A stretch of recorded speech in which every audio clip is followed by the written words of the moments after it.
Gordon, the big engine, and Thomas the tank engine puffed buffer to buffer back home.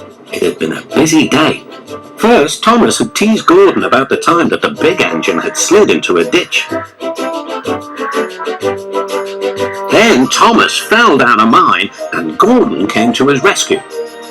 "Remember, Thomas," called Gordon roundly, "united we stand, together we fall. You help me and I'll help you." "I'll remember," replied Thomas, "but I hope the Fat Controller forgives us soon." Suddenly they noticed something. As the two engines whistled into the sheds, everywhere they looked they saw paint pots and painters. "Bust my buffers," said Thomas. "What's happening?" "Shh," whispered Percy. "The Fat Controller is going to tell us now."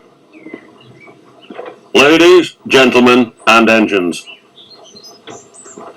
I am honoured to inform you that Her Majesty the Queen herself is coming here to visit us. Now, on with the preparations." The engines wondered who would pull the royal train. "I'm too old to pull important trains," said Edward sadly. "I'm in disgrace," sighed Gordon gloomily. "He'll choose me, of course," boasted James. "You," snorted Henry, "you can't climb hills." "He will ask me to pull the train, and I'll have a new coat of paint." Then the rain came. Henry's driver and fireman covered up their cab to keep dry. A painter was on the ladder above the line. Henry's smoke blew high into the air. The painter couldn't see. Both he and the paint pot fell all over Henry. Poor Henry. "Well, you're not a pretty picture," sneered the painter. The Fat Controller spoke next. "You look like an ice cake, Henry. That won't do for the royal train. I must make other arrangements."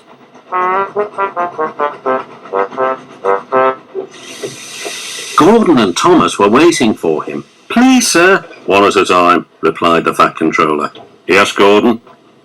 "May Thomas have his branch line again?" I think you are both very sorry and deserve a treat.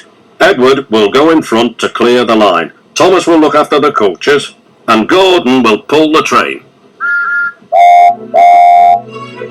The great day came.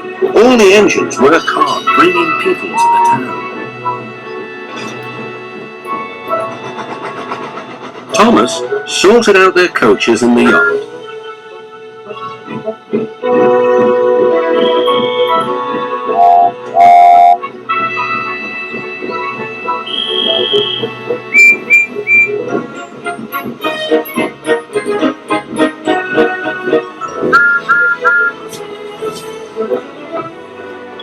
Edward steamed in. "Beep! The Queen is here!" Then Gordon whistled as he approached the station. Everyone knew that sound. The Queen's train glided into the station. Gordon was spotless, and his brass shone brightly.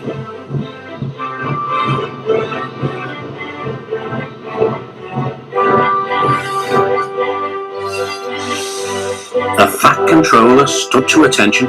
"Welcome, Mum." The Queen thanked them for a splendid run and asked to see all the engines. "Beep, beep," whistled Toby and Percy. "Shh," hissed Henry and James. But Toby and Percy didn't care. "3 cheers for the Queen!" "Beep, beep," whistled the engines. When it was time to leave, the Queen spoke specially to Thomas, who fetched her coaches, then to Edward, and finally to Gordon, who took her away. No engines ever felt prouder than those on the Fat Controller's railway.